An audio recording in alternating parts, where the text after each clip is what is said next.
Good morning, good afternoon, and good evening, everybody. My name is Barry Graham here at the TM Forum, and I'm joined today by Pradeep Balakrishnan from Prodapt and Chris McCaslin from Windstream, and today we're talking about robotic process automation.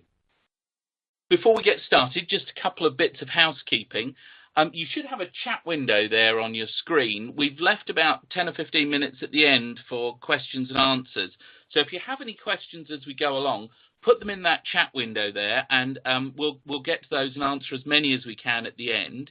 If we don't get to them, then we should be able to follow up with you on email.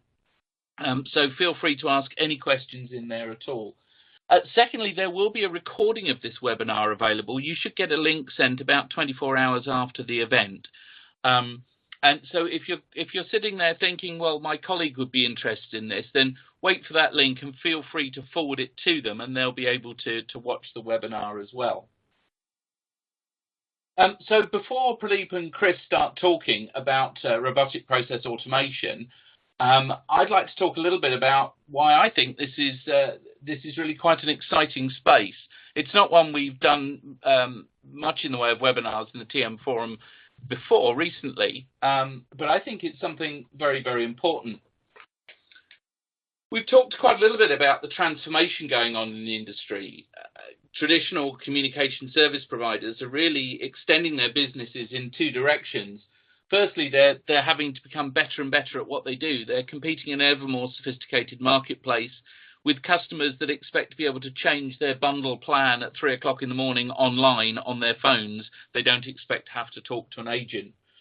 So we're seeing digital channels, we're seeing high expectations. Many of those things lead to a need for more automated systems.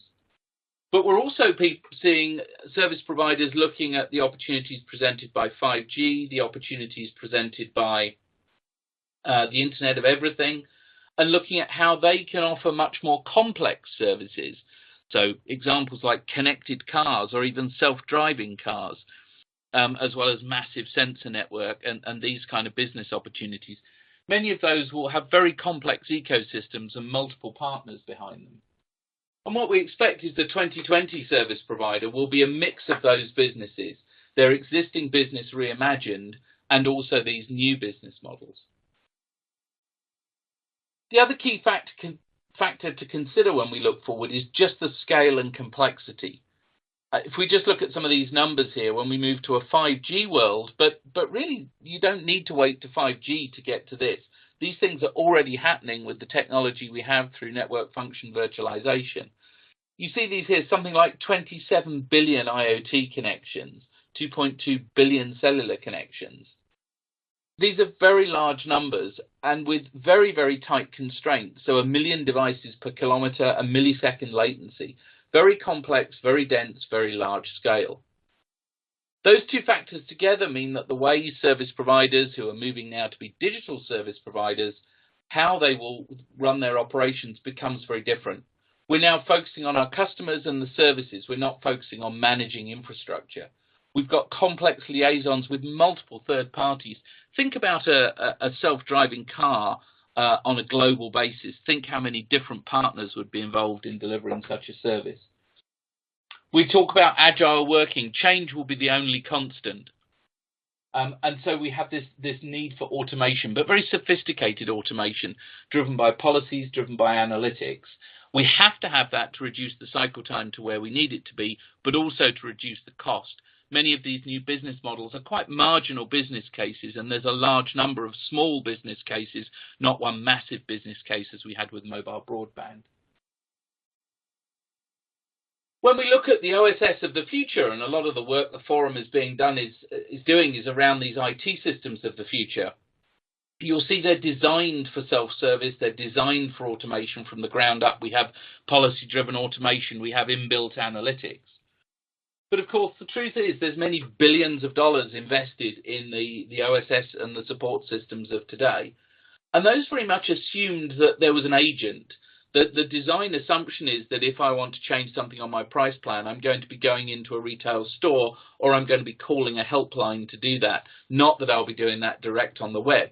Although that's where we've arrived today. I went and looked at some UK operators. They all seem to allow me to change price plans on the web self-service today.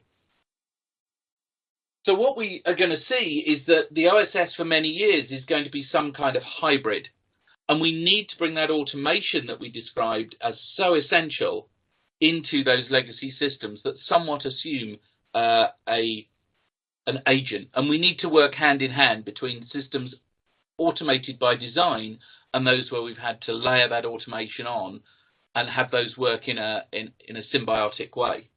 And that's where robotic process automation can bring a new piece of technology that can help us address that problem. So to tell us a little bit about it, I'd hand over now to Pradeep. Hey, thanks, Barry. So for today's webinar on robotic process automation, or RPA in short, we would like to focus on 4 main aspects. So first, we would like to touch upon what is RPA and its definition. Basically, we would like to establish what it is and what it is not. Second, we would like to talk about the RPA implementation strategy and some recommended best practices to achieve the desired results. Third, we would like to bring out a real customer story on RPA. So here I would request Mr. Chris McCaslin to actually share his experience with RPA. And the fourth, finally, we would discuss a few engagement models adopted by telecom operators while going towards RPA. So this will head us into a Q&A, and we are happy to take as many questions as we can in this session. First, let me probably start with a short introduction on what is RPA and what it is not. So as you could see on the screen, the chart, the ones towards your left, the blue and the green bars, are your typical large-scale IT transformation projects. So these are handled by the IT folks, comes from the IT budget, and they would use technologies like PPMS solutions or an order orchestration solution or a middleware application to achieve seamless flow of information from one application to another. And while planning for such transformation projects, the IT would typically perform the ROI analysis to identify which processes or applications make good sense to be included in scope for such projects, right? So there could be processes or tasks that probably don't make sense for you to probably orchestrate or automate for various reasons. It could be because of the legacy applications. It could be because of the effort required to achieve automations in those applications. So based on all these, requirements, reasons, some of the processes or tasks are going to be pushed to the operations team to be handled manually. So this is specifically where we see RPA coming into play. It's a complementary solution to BPMS and the other typical large-scale IT transformation automation solutions used. It specifically focuses on the long tail of systems, trying to bring down the swivel chair kind of a setup that's typically found in the operations folks. And one key important aspect about RPA that we would like to establish is that the operations team should be able to completely control and own the solution without having to depend on IT skills or a budget for maintaining automations within their units to bring about efficiencies in their processes. So when we say that, the IT's role is also important, but pretty much for just providing the infrastructure in which the RPA solutions are going to reside in. Okay, the concept of automation is definitely not new to the operations folks. It's not uncommon to use technologies like macros or SDK scripts for achieving automations. However, these techniques have their own pitfalls, right? So let's take example as macros as your first example, right? It's usually used as an agent assisting ad hoc technique to automate a few steps in a process, but you really cannot plan for a scalable solution that can be governed or maintained efficiently when you're looking at it as an enterprise strategy for automation, right? I mean, for example, even if there is a slight change in your application, the macros are going to become redundant for you, and you have to constantly, keep recreating those macros so that they're up to date and they actually work fine. In some cases, even when the screen resolution changes, the macros actually fail. So you can't really use macros as an enterprise strategy for automation. The other way of automation that we just mentioned about is the SDKs or the scripts-based automation.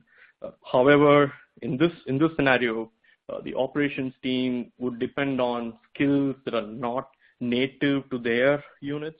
So they're going to either depend on the IT folks to provide the resources who can develop those scripts or programs to automate their processes, which essentially puts a lot of dependency on the IT team. So, or otherwise, if you're actually going to build these skills within your unit, then obviously you're going to push your costs higher, right? So the way we look at RPA is an evolution to the traditional ways of automation, such as macros and scripts, essentially. So like I mentioned earlier, it needs to be completely owned and managed by the operations team. So we wouldn't typically categorize desktop-based automations or macros or script-based automations as an RPA solution. A true RPA solution should be able to give complete power to the operations team to manage and develop and maintain automations within their particular team. All right, so we'll quickly move to the applicability of RPA in the telecom industry. It's quite interesting here because though it might sound like it's like a new term that has come to the market, some of the early adopters of RPA come from the BFSI domain.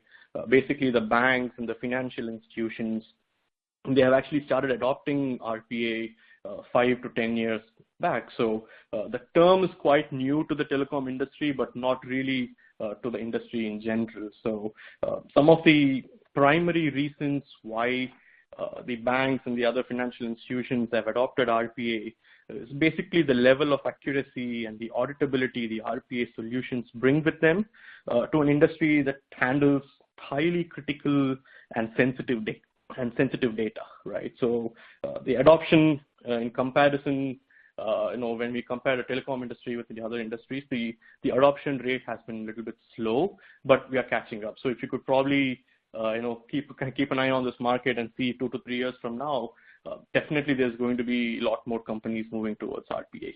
Right? So having said that, the applicability of RPA in the telecom industry is quite widespread. So what we have tried to do here, we have tried to map some of the processes. It's definitely not an exhaustive list, but we have tried to map some of the processes based on TM4 and ZTOM framework to say these are the areas where you could actually start looking at RPA as an option for you. And we have called out network management separately, primarily because of the amount of interactions and amount of interest that we see in that space, especially in a tier half or tier 1 triage kind of work. That's going to make life easier for the NOC teams to achieve efficiencies over here. So the rule of thumb, basically, there is no restriction to the type of process that you can actually automate, and there is no restriction to the type of application that can be used or connected to the robots to achieve efficiencies through automations. Maybe I'll probably add a small caveat here. If the application is going to be a Flash-based application, then we don't see a good fitment of RPA tools from the market that can actually work well for you. But apart from that, as long as the processes are business rules based and to a large extent even common sense based, RPA should be a good fit. And in essence, it is known to deliver good value on investment for high volume, repeatable business rules based processes. And in some cases, we've also seen values being delivered for low volume processes, despite being low volume. If the business criticality is pretty high, we are able to deliver value through RPA. Right. So as a summary to the previous section, before we go into this part, we would like to establish a few aspects. So one, RPA is a complementary solution to BPMS. The operations team can completely own and control the automations. Third, a true RPA solution is definitely not a glorified macro or record play or a script-based application. And fourth, there is actually no restriction to the type of process that can be automated through RPA solution. So having established all this, we would probably want to touch upon the best way to go about implementing RPA. So in our next section, what we are basically going to focus on is what are the best practices in the RPA implementation strategy.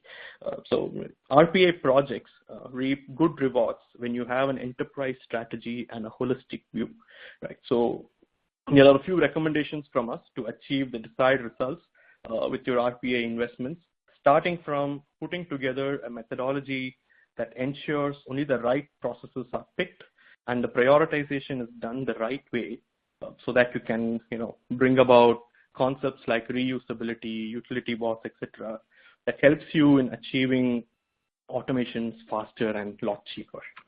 Right. So the first most important step while implementing RPA is the business case development.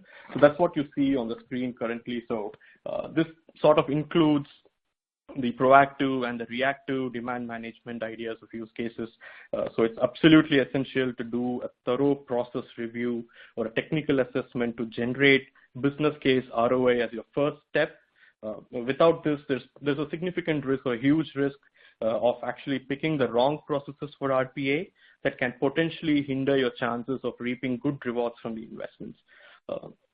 Another suggestion or a recommendation from our side is to go about implementing RPA in a holistic manner.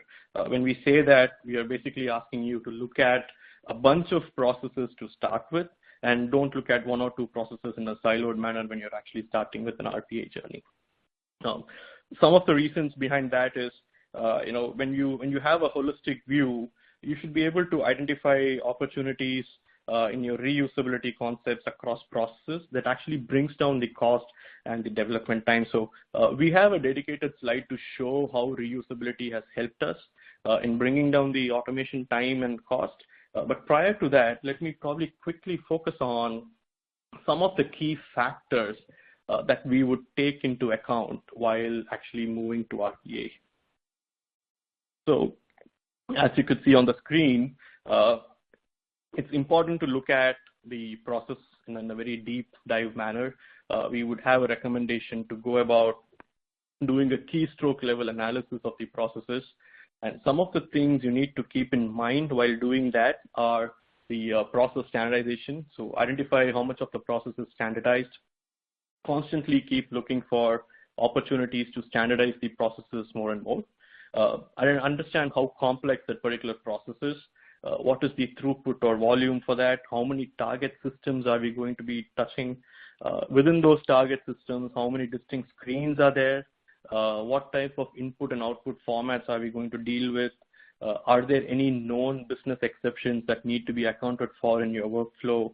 And also the concepts such as security and the environment. So environment is essential because when you're doing the development and the test, and if you're moving into the production, if there's going to be a big mismatch between those two environments, you're going to run into some problems over there. So you need to take into account all these factors. And on top of this, obviously your current FTE count, what is the cost incurred for running that particular process, all this put together will give you a clear view of what it is going to be post RPA for you. So what is your return on investment post RPA as compared to what it is currently, right? So from a vendor standpoint, so it's important to know the business drivers of your clients, right? So some of the business drivers could be reduction in cost. It's a very obvious business driver.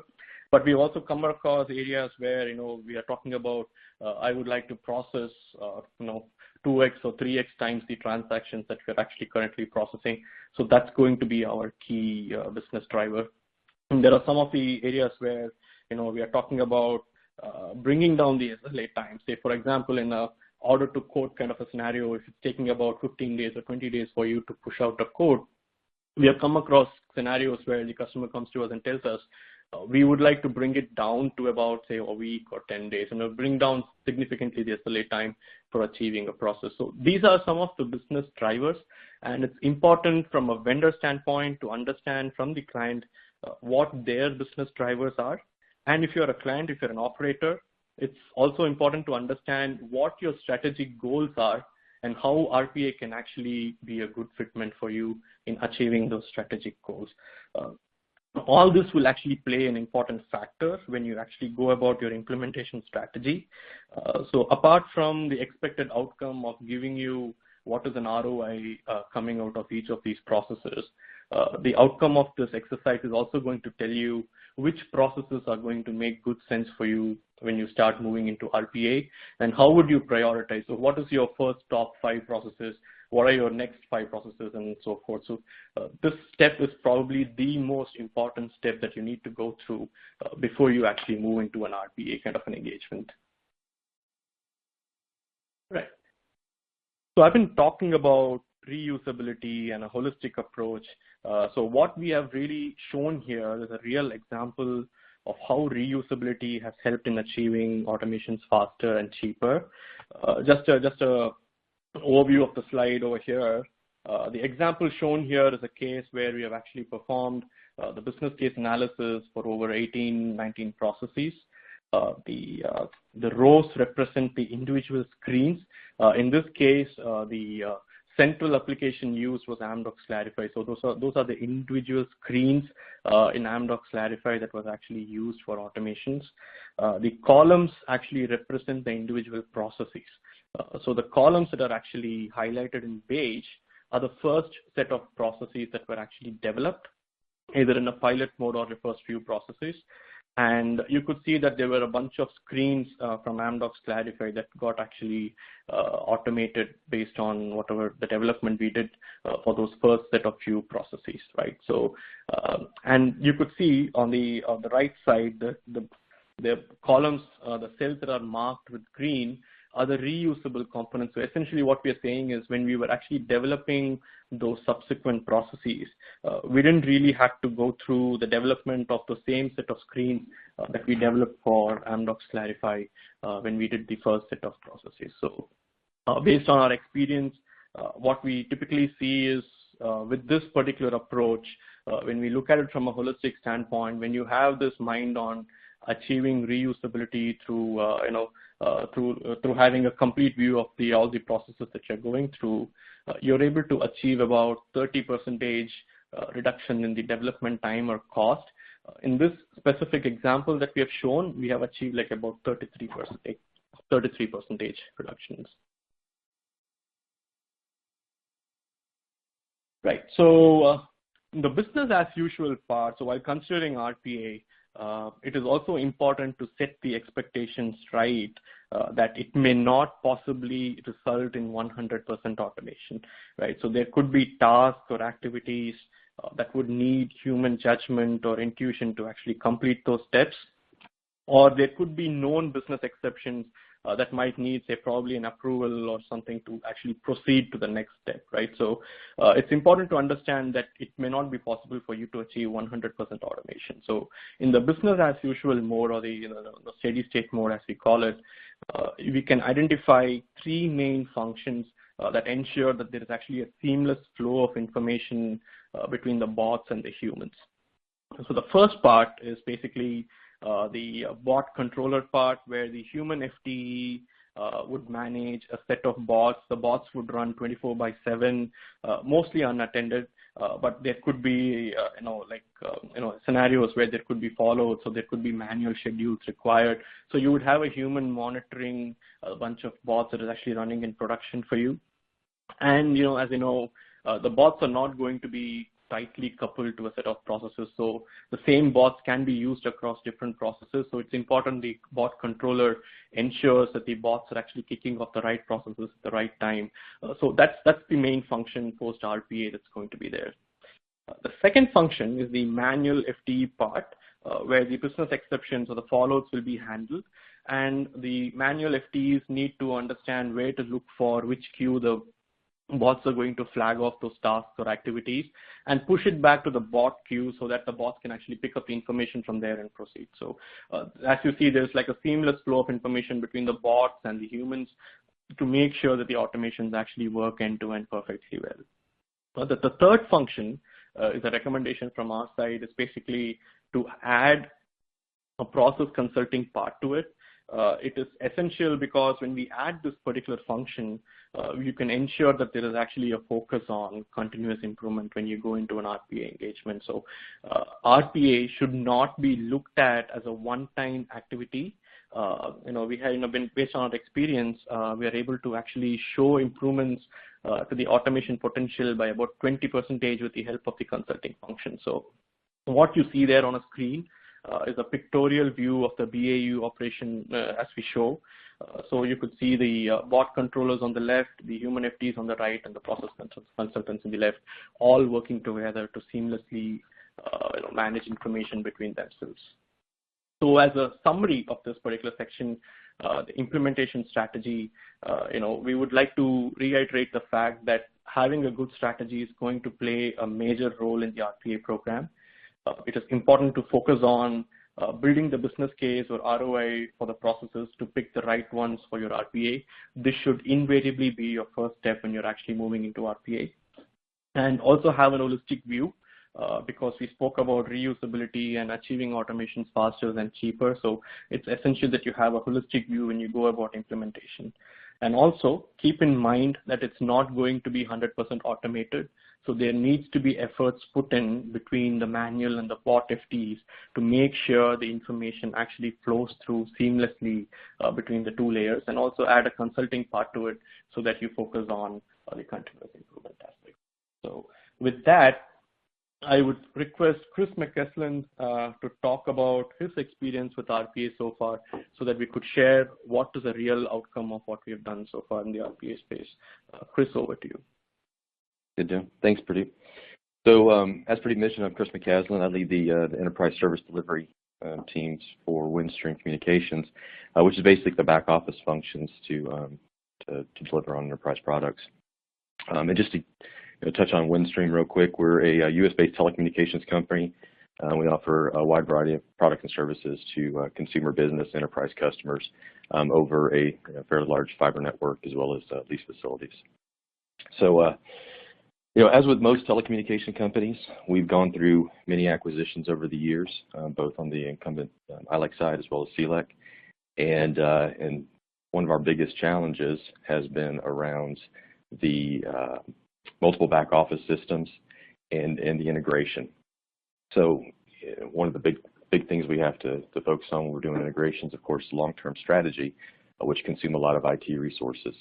But from a short-term business perspective, we of course have to be able to still create some synergies and efficiencies and make things better, faster, quicker. So that's been one of the biggest challenges we have is, of course, integrating and being able to do that, as well as execute on our long-term IT strategy. And so from an RPA perspective, or from that challenge, we started to look at what are some ways that we can overcome those. And so in the past, we've tried to overcome those with just some some simple tools, macros, things like that, where you can actually get a task done, but not actually automate process flows, anything outside of running individual processes. And so it's not something that's really we can make a significant improvement in your overall process, but something that could do incrementally.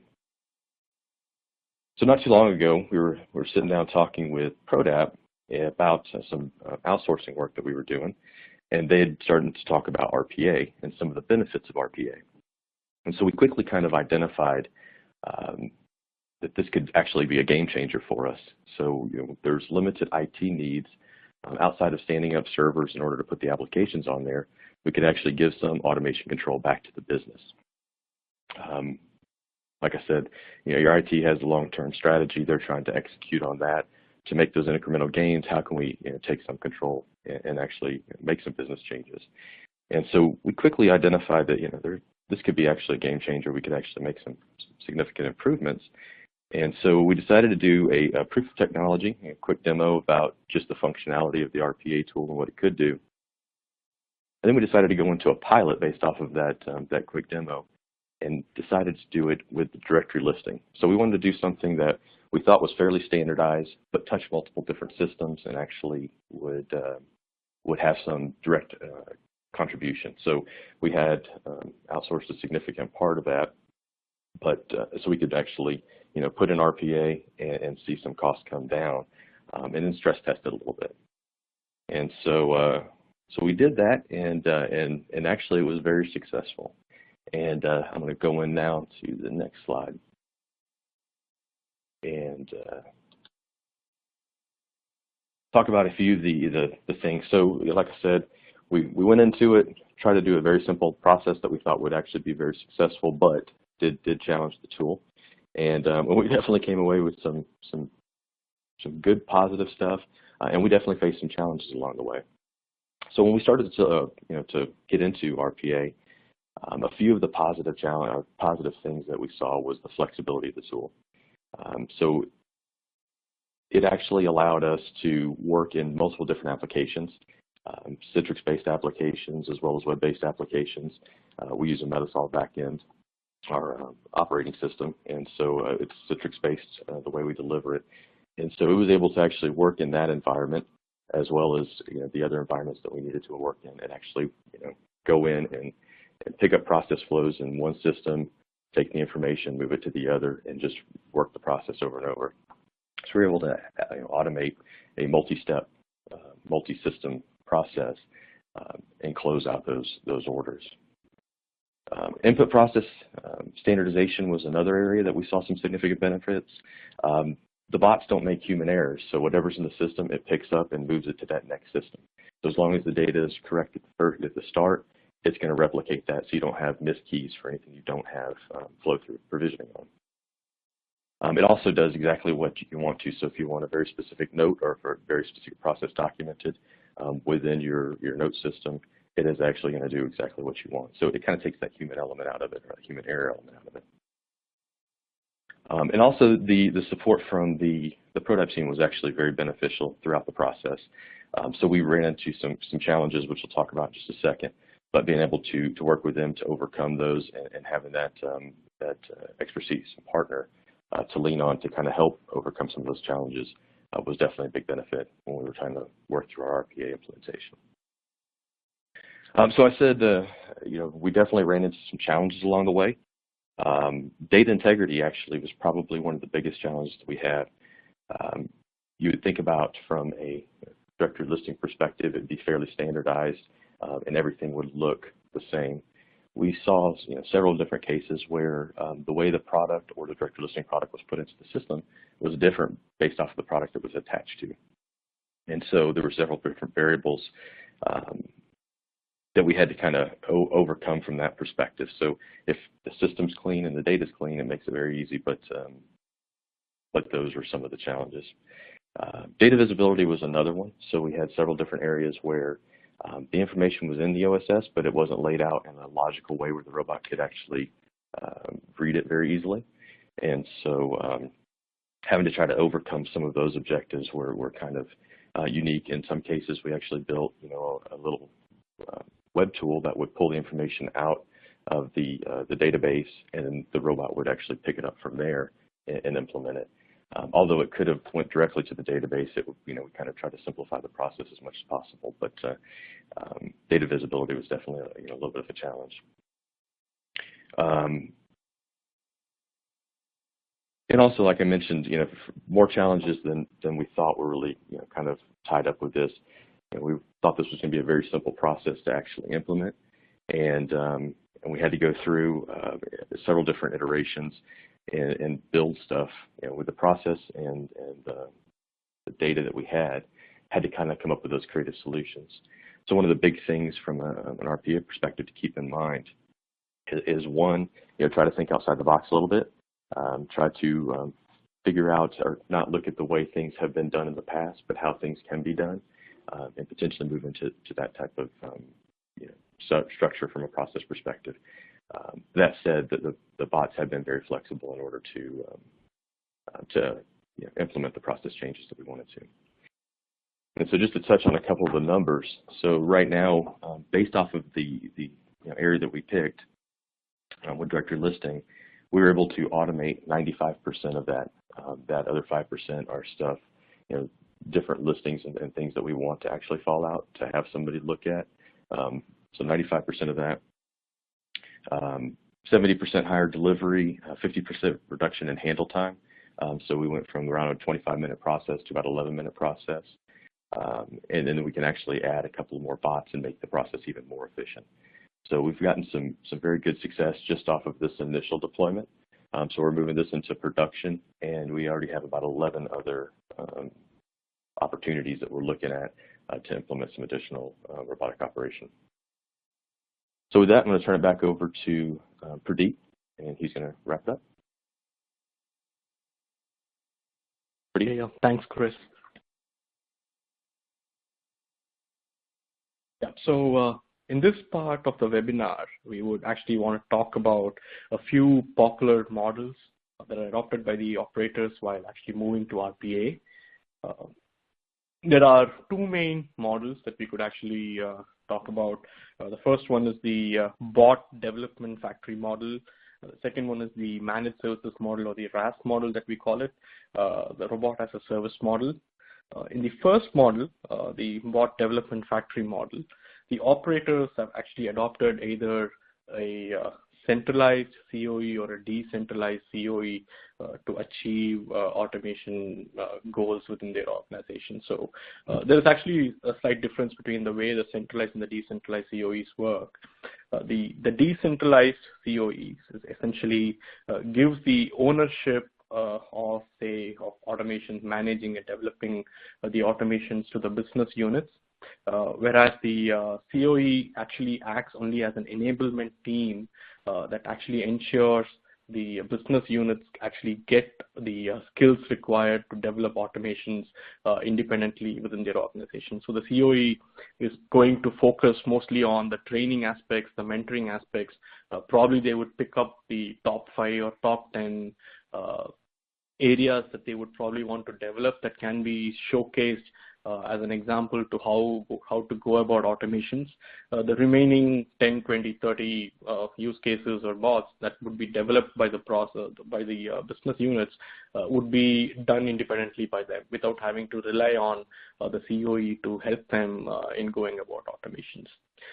On the contrary, the centralized COE model essentially means the ownership of managing the automations, developing the automations would still reside with the COE, but the COE would work hand in hand with respect to the demand management, proactive and reactive, with the respective business units to understand where the needs are, incubate the processes to show that there is actually business value coming out of those processes, take on more processes for automation, and so on. This is pretty much what is essentially happening in the bot development factory model. In the other side, the RaaS model is where the actual vendor manages the process end-to-end. When we say end-to-end management of the process, we're talking about the ownership of the licenses, having a bot controller, taking care of the manual effort, and etc. So the vendor delivers the cost benefits through RPA to the clients. The commercials are usually built around the transaction-based pricing with year-on-year reductions in OpEx. So, I mean, hypothetically saying, if your current transaction cost is like about $1 now, you could actually have a contract with your vendor saying, we would like to bring that down to 70 cents over the next 6 months. Can that be brought down to 60 or 65 cents over the next 2 years? And, you know, can it go even down to about 55 on the 3rd year, and so forth? So these are some of the possible commercial models that can be built on the RaaS model. So as you could see, these are some of the most popular models that we see in the market. In either case, it's important to have representations from the vendor side and also from the operator side, especially in the COE aspects. You need to have a head of COE, the involvement from the IT and involvement from the business unit heads to make sure that you have a clear view of what processes are being picked, whether there is any IT project roadmap that's actually going to impact your RPA development. Say, for example, if there is going to be a major change in one of the applications that you're going to be touching on, you don't want to do an RPA currently because you might have to redo it after the IT project gets rolled out and so forth. So it sort of gives you a collective view of what's happening. And obviously, the vendor team can actually play the core team and the augmented team that can actually support when it comes to business case analysis and development of the use cases and pushing them into production. Right. So the most preferred ways of looking at automations, the way we see it, the most commonly used entry steps by the operators to try out RPA there are a couple of things over here. So we speak about proof of technology and the fixed period pilot. The POT is typically done when the operator wants to be sure that the bots can actually work with their set of applications. Most often than not, you might come across some tricky applications. Probably you might need to connect them through a telnet session, or you might have to, connect to a legacy application or a mainframe application. There's a good reason why the IT folks have not decided to automate those applications and push it to the operations team. So there's a good chance you might come across a scenario where you might want to do a proof of technology to show that the RPA solution can be actually suitable for automations in that particular scenario. The second option is the fixed period pilot. So essentially, once you do the business case analysis and you understand what processes make good sense for you to automate initially, you could probably pick the best fit process and do production implementation of that. So as a result of the business case analysis, you would have got some metrics that you can actually validate with, right? So we spoke about reduction in average handling time. We spoke about the ROI or the post RPA cost. So these are all solid numbers that you would have with you. And when you go into a pilot mode, you would be able to validate whether these numbers are actually coming true. So you could use the fixed period pilot to see whether you are realizing that value before you go on and put a bigger investment on the RPA aspect. So these two options are supposedly the most popular ones that we have come across. It usually helps in addressing most queries that the clients might have about RPA, and it sort of makes your RPA investment a lot more risk-free than what it should be. Right. So having said that, to come to the part, so that's all we have from a content standpoint from the webinar aspects, but please bear with me when I talk about my organization for the next couple of minutes. I really have to do this, so I apologize for that. Prodapt is a telecom-focused software services consulting organization with proven expertise in delivering successful RPA engagements across the globe. So apart from RPA, we provide a lot of end-to-end services to a lot of tier 1, tier 2, tier 3 telecom operators around the world. Our practice areas include OSS, BSS, IoT, infrastructure managed services, analytics, BI, and the business process services. So RPA actually comes under the business process services. And since we are a telecom-focused company, our clientele is going to be some of the major names in the wireline, wireless operators world, the cable MSOs, and also the OEMs that actually supply to the telecoms and the CSPs over here. So with that brief note on Prodapt, I would hand it over to Barry now. So thank you, Pradeep. That's a really interesting presentation. We've got a number of questions coming in here. I guess the first one I'll start off with is one about timing. So you talked a little bit about the sort of time scale of a proof of concept or an initial proof of technology. In your experience, and you talked about where Prodapt has used this technology around the world, what's the kind of time to get to a fully working production system? You know, if we look at an operator with a large number of legacy systems, a complicated case, how long does it actually take to get this up and running? And I'll aim that first at Pradeep. Maybe Chris, you might like to chip in with your experience of how long this really takes from pressing the go button to getting the benefits here. Yeah, sure. Let me go first on this. There is actually no definite answer to this question because it's going to depend on the complexity of the process, the different types of scenarios that need to be automated within that particular process and so forth. We have achieved automations as low as even 2 to 3 weeks time.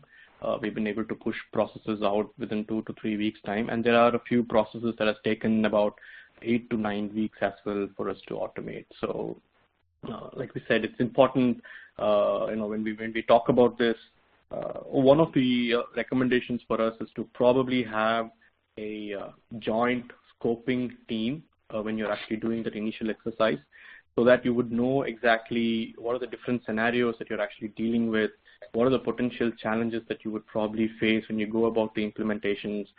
Get a lock-in on that.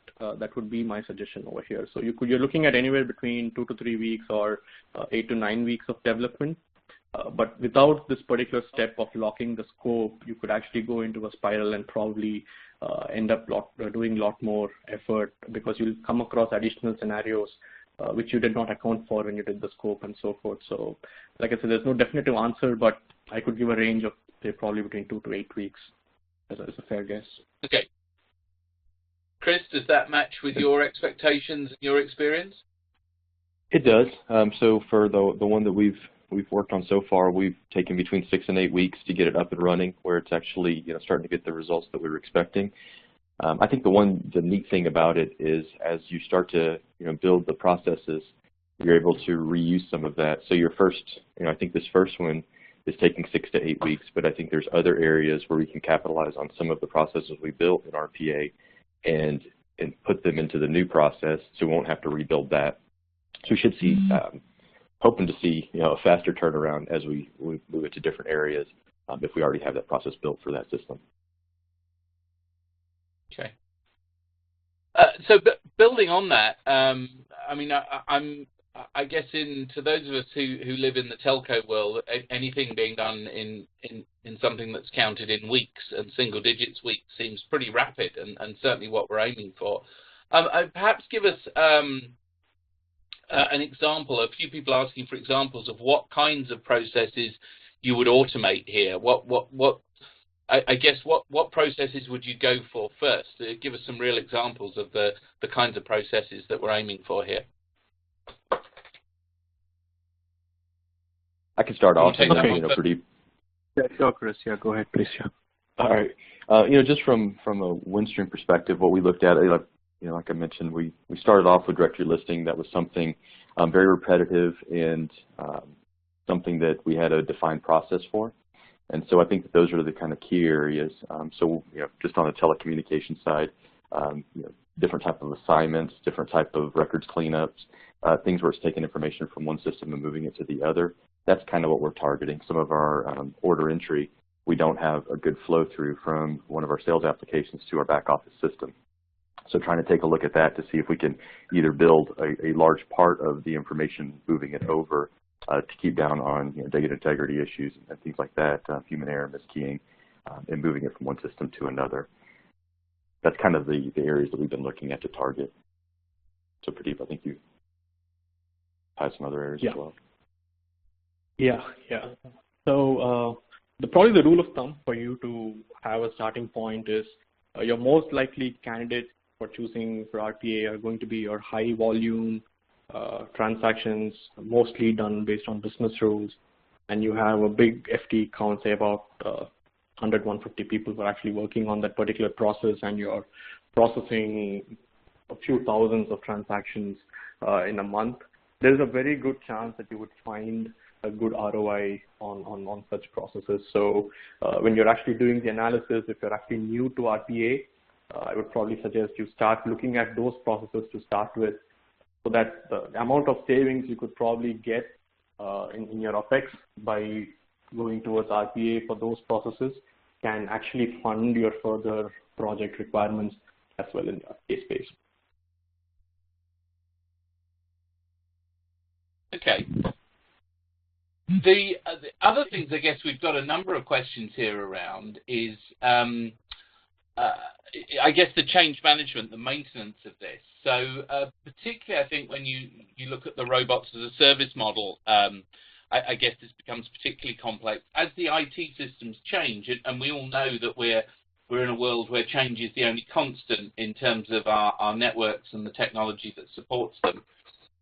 Isn't that just adding a complexity? Don't we wipe out some of our benefits here by just adding yet another vendor, the robots as a service vendor, to the whole change management process and make the IT change management process more complex? I mean, you've done this in a number of environments, and you say there's experience of this in other industries. Is that a real problem, or is that manageable?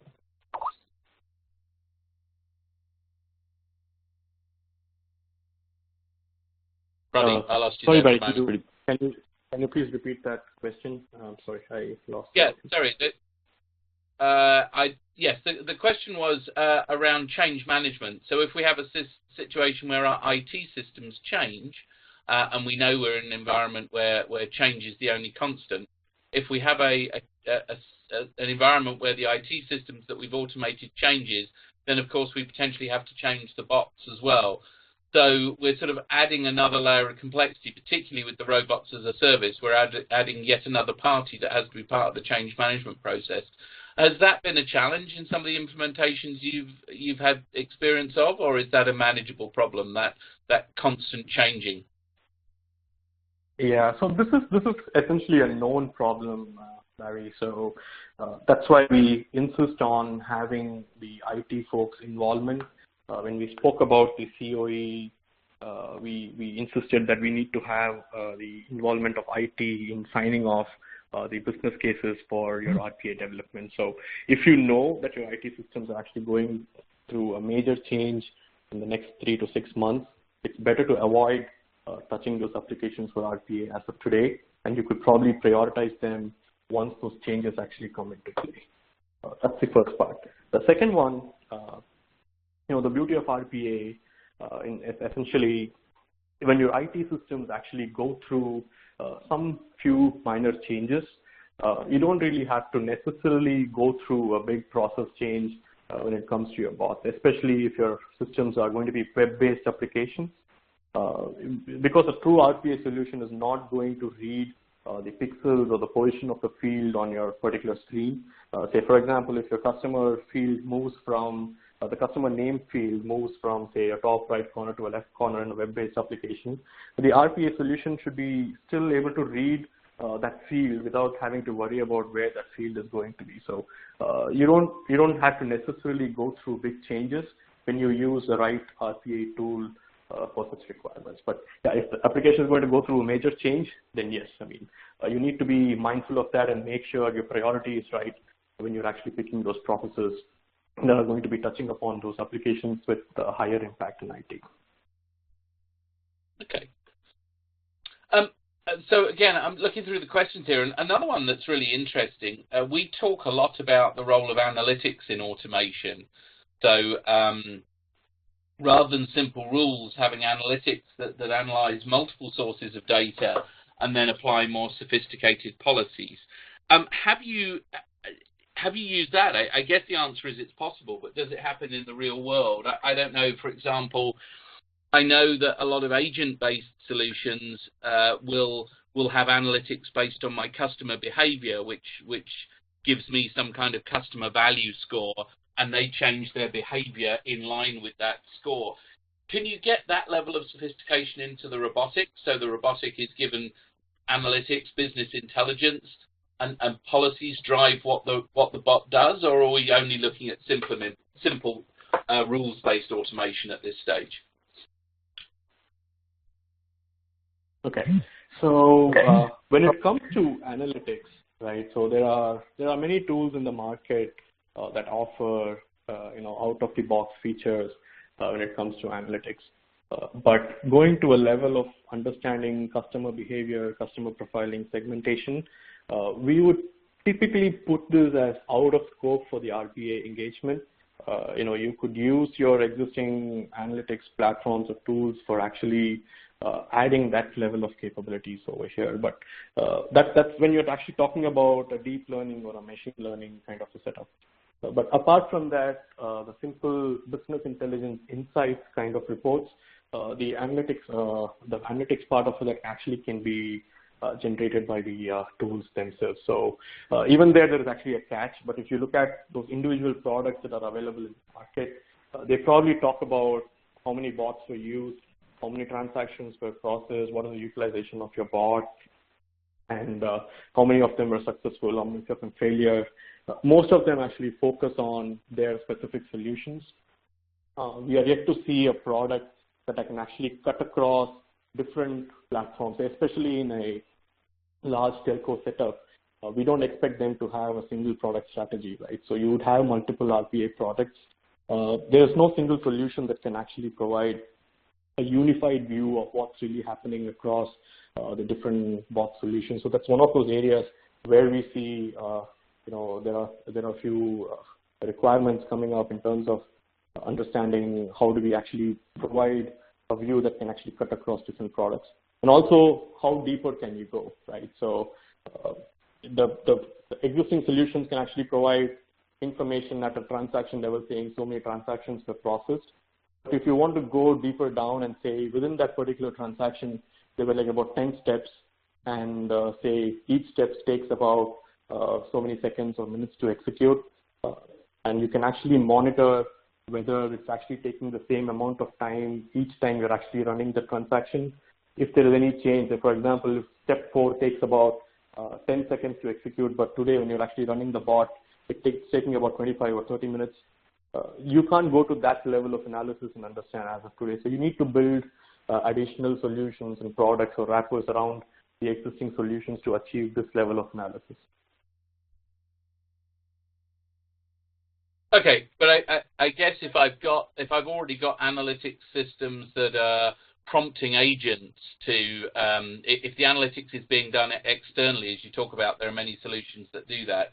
That's giving that would give an agent a very simple instruction as to how to handle this client. Then you could build that in, but the bot system itself, the RPA system itself, is not going to be bringing in these multiple data sources to make those decisions. It needs something else to give it a very clear yes/no decision on what to do. Yeah, Barry. Okay. Well, okay. Well, that's really interesting. There's a number of additional questions here, but we're kind of out of time for any more questions. As I say, it's a really interesting area, and I find fascinating the fact that this approach can complement what we're doing in our new OSS solutions, where we're bringing in all these analytics, policy-driven behaviors. We're trying to get these single views across systems. That's not going to happen overnight. This approach very much complements that and allows us to focus on what's important to the business to deliver those benefits. So thank you very much, Freddie. Thank you very much to Chris for your presentation. It just remains for me to say once again that we've got the live webinar of this. We've also got some more material, some research reports on this available on the TM Inform website, so you can take a look at those and read more about it as well. There'll be a recording available. Feel free to pass that around your colleagues, and if there are any questions that we didn't get to answer here, and I can see a good number of questions here, then we'll be more than happy. We'll take a look through those and get back to you on email. So thank you again, everybody. Thank you for your time. And look forward to seeing you on another webinar.